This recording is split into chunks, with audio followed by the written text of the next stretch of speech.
Hello everyone and welcome back to another episode of the Guild Wars 1 Let's Play. We are here in Abaddon's Mouth, one of the last missions in Prophecies. We are nearing the end game now of the first campaign of our long globe-trotting adventure, so let's get in there. The largest volcano in the Ring of Fire island chains, Abaddon's Mouth, is rumored to be the gateway to the underworld, but only demons and devils would dare enter the fiery chasm. All others risk being burned to cinders before even getting to the magma's edge. Let's go on in. So we're nearing the end of Prophecies. So at the end of Prophecies, we are going to be doing some of the post-game Prophecies quests. And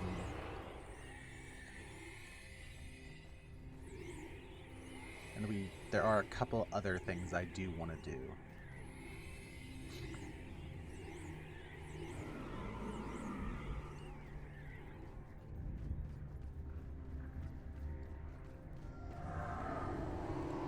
Before we go on, so we get this buff for this mission where we move fast as heck and we do have a lot more recharge, which is pretty cool. I don't know if it's actually for the whole mission or if it's just for a portion of it, but pretty cool.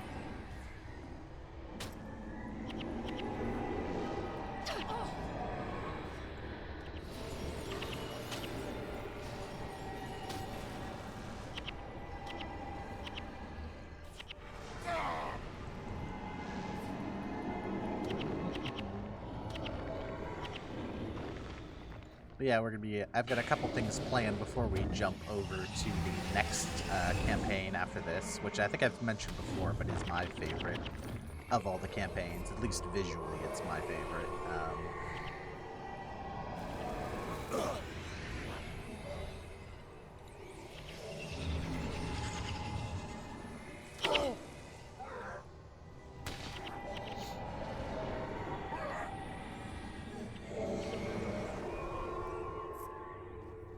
So we are in this Mursat kind of fortress, I guess. And our goal is to get through here and break through to the other side. I believe it is, at least. I'm trying to remember exactly how this mission goes.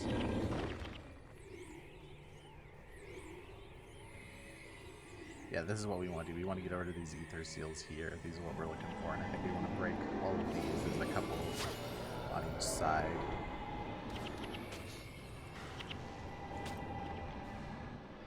Oh, here comes a boss. Two bosses, actually. Not too scary.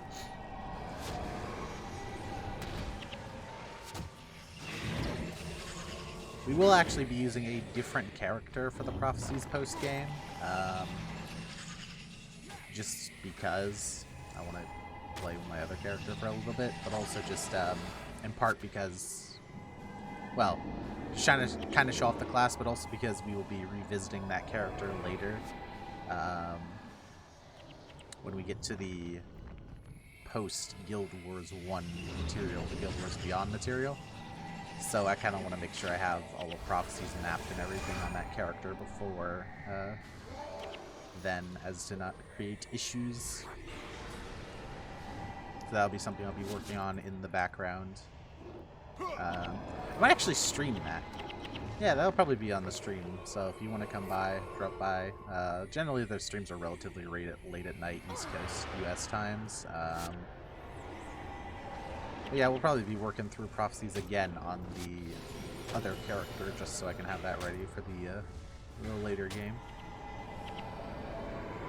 Alright. So now we gotta climb the path to Abaddon's Mouth.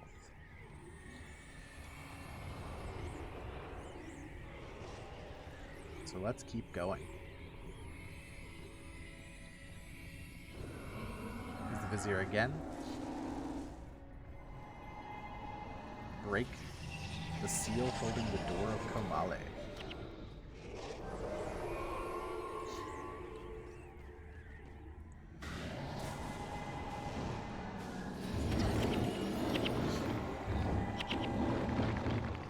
Alright, let's keep going.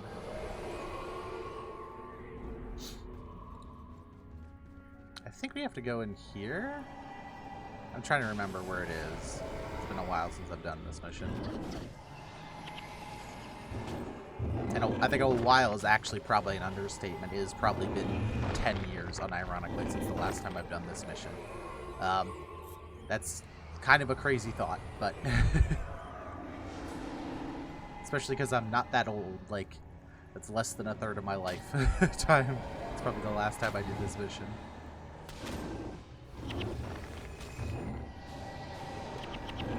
I think it's up here.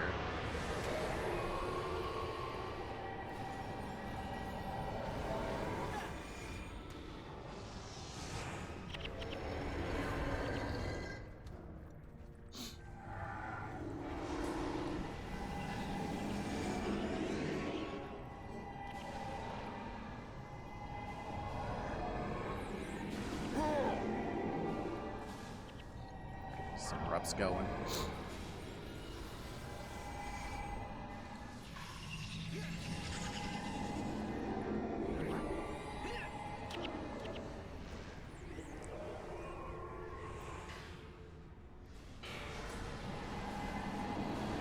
Some more jade armor to kill through. Oh, and we will also have a video talking about the one of the endgame areas. That'll be out soon. At least one of them will be. The second one's probably gonna take me a while to make. In fact, the second one might not even be done until a good chunk of the way through the prophecy or the factions campaign due to how difficult it is to record in a timely manner. I think this is the right way. I really like this mission. We're starting to really push into this Mursat fortress here. Like the big Mursat holdout on the island. So we have all these battlements and like spikes. Like the architecture is starting to mix with the fire as well. It's almost like it's a more permanent structure. Yeah, it's a pretty cool. I don't know if they meant that to be like what it is, but that's a cool kind of like observation at least. Is that now you have the fire and the stuff integrated with the fortress, so it feels like it's more meant to be. Like this has been here a lot longer.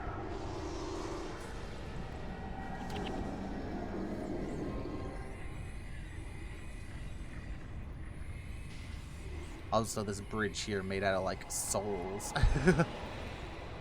Kind of metal.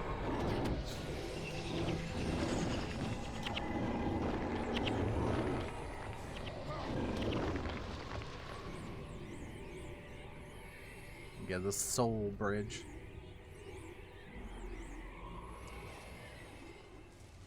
These batteries here. I think these break and turn into things, don't they? No, they don't. Okay.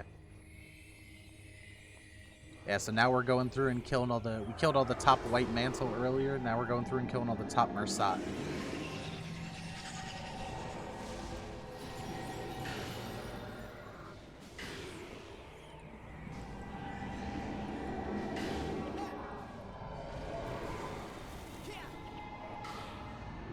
I keep misusing Signet of Clumsiness. I keep using it after the Bane Signet.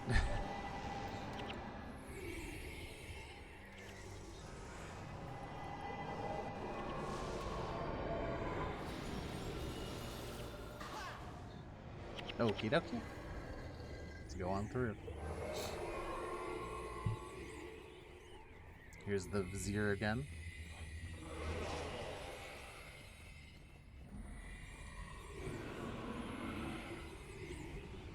At last the door of Kamali, the seals hold back our allies. Bring them open and bring this fight to an end. So I guess the idea is at some point, I'm actually not sure, I don't remember him mentioning this. I could be wrong. You're free to correct me if I am wrong. But I don't remember the Vizier mentioning that we have allies sealed behind the door of Kamali. But we apparently do, so that's what we're doing. We're breaking open the seal to free our allies. Seal guardians who spawn.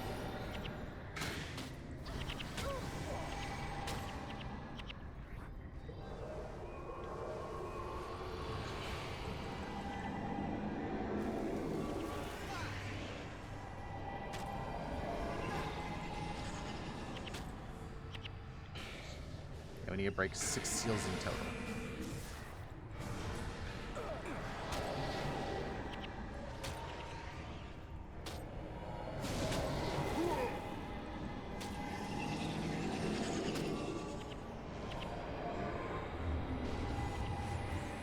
Here's a Mursat.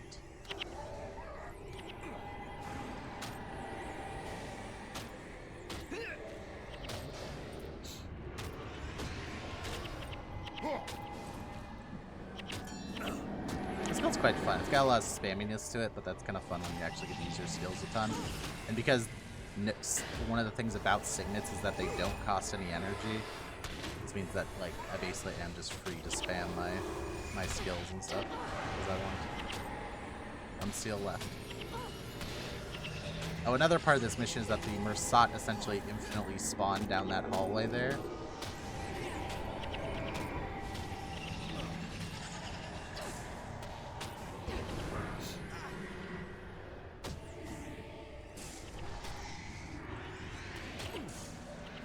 And coming the other way to kind of give you pressure to finish.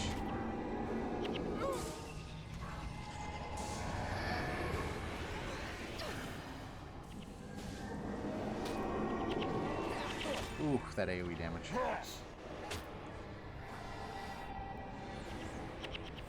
Hey, there we go.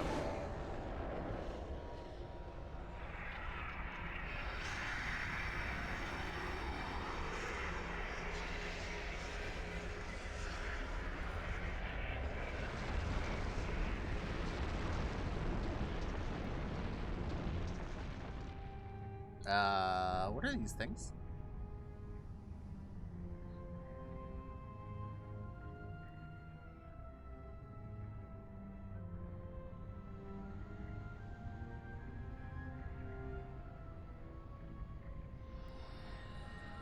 Dun dun dun! He was the bad guy all along. Or the Lich, I guess, all along. And we just opened the gate for him to bring him new strong allies. To the scepter of Or, I command you. It worked. Just as the prophecy said, it worked. What a twist.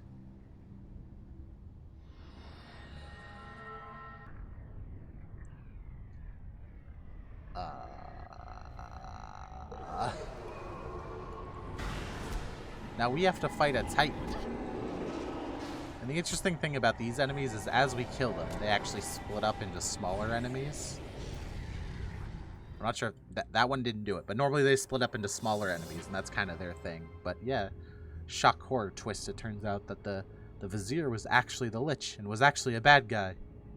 Yes, the big bad of the story is some dude we met 75% of the way through.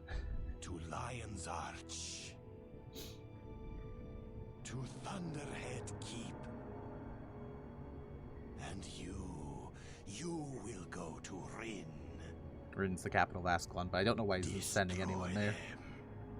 I don't know why he's saying anyone to Ascalon. They ain't nothing in Ascalon. Tyria will be mine, all mine. All right. So yeah, that's the story. The Lich. He's actually a bad guy, or the frickin' Vizier. He's actually a bad guy. And here we are in Hell's Precipice, the final mission of Prophecies, which is pretty crazy. Pretty crazy. But that is actually there might be an NPC we can talk to here for some more information. This guy here, Jacob Salinger. I don't remember him here. What do you have to say? The Vizier has used you just as the Mursat used my soul. What more do you need to know? Okay, so that's something also, I guess, slightly important about the story. The Mursat aren't actually some twist good guys. The Mursat are, in fact, bad guys. This is just another bad guy with different bad guy goals than the original bad guys. In life, my name was Jacob Slinger. I was one of the unlucky chosen who were executed in the Bloodstone in the Mizuma jungle. How did you get here? Thousands of chosen just like me were killed upon the Bloodstones. Our souls were captured inside the soul batteries and brought here to power the door of Kamali. Okay, so that's what the the story essentially is that you have the Titans and the Mursat, and the Titans and the Mursat fought each other. They're both bad guys, and the Mursat would use these people who were chosen, which are basically just people who have latent magical abilities, kill them to power bloodstones, and then use the bloodstones to keep the gate closed so they could do their thing on Tyria. That means that, yes, those spirits you fought after destroying the soul batteries were once chosen, just like you, but their time in prison has unchanged many of them, but not all of us were transformed into those hideous things. Some of us remain good and pure of heart, and we are grateful to be free, but thanks to Vizier Keelbron's treachery, our release came with a price, the release of the Titans. What do you know about the Vizier? Before the searing, he was the advisor to the King of Or in all matters arcane. When the Char reached the borders of Or, the Vizier delved into the sacred tombs beneath Ra, the city of the gods. There he found an unfurled one of the forbidden scrolls. Reading the dark magic upon it, he managed to turn back the Char invasion, but at a great cost. The resulting explosion sank Or to the sea and transferred the Vizier from a living being of flesh and bone into an undying lich made of ichor and decay. Now he possesses the Scepter of War. The Vizier can take control of the Titans. There's no army in Tyria powerful enough to defeat them. Without power, there's little that would stand in his way. So yeah, the Char, they weren't just a problem in Ascalon. The Char are a problem down here in Or and in Kryta. It's just that Ascalon was hit the hardest because the Char homelands are actually like up in this region. So they did make it all the way down to like around this region is where Or is.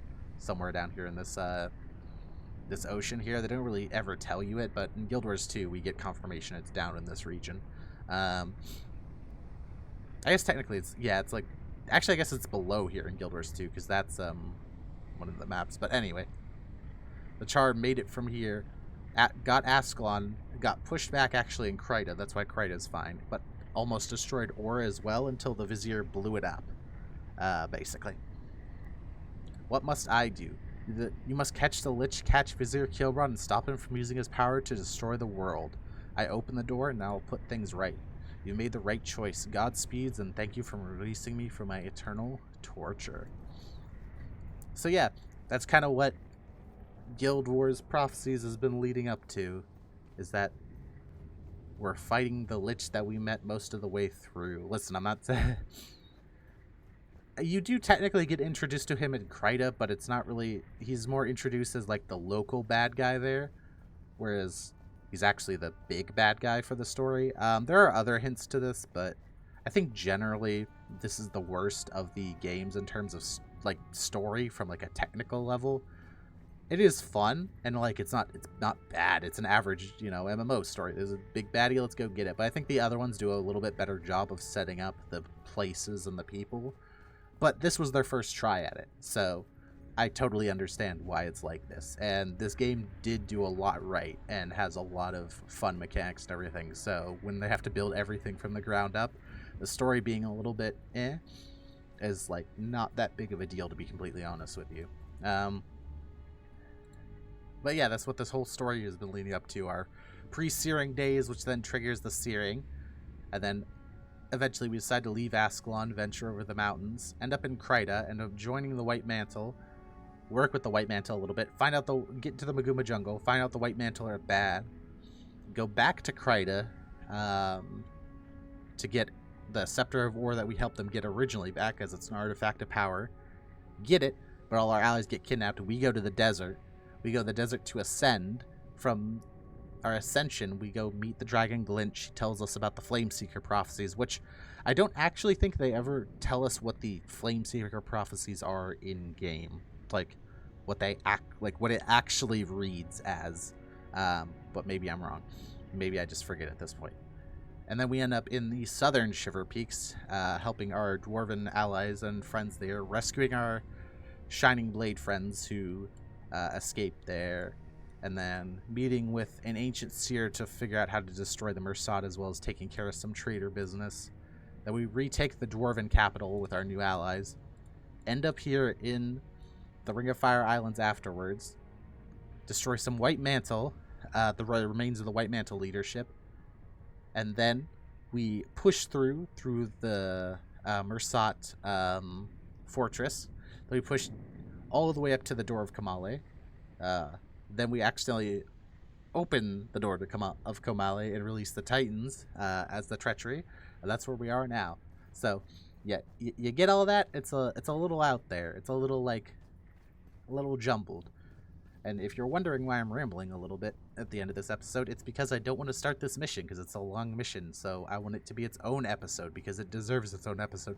So I'm filling time, but also I thought I should do a recap of the story because the story for this game is definitely a lot more convoluted than the other ones, or at least it's a lot more like stuff happens, so therefore we just kind of end up in places where stuff is happening and get dragged along for the ride.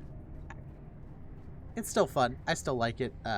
It's got a lot of great locales, a lot of great characters, but the other one's definitely a little better done. But that's going to be it for me here today. I hope to see you in the next one when we finish up Prophecy's main story and then start with the end game of Prophecies, which should be a lot of fun. And I hope you'll drop by. Feel free to drop by the streams. We stream most nights over on Twitch. Sometimes I'll be playing Guild Wars or maybe just some other games with friends. Feel free to drop by and talk about anything you want. Honestly, I'm always down to answer any questions about the series or whatever. But anyway, that's all for today. I hope you have a great day, and I'll see you in the next one.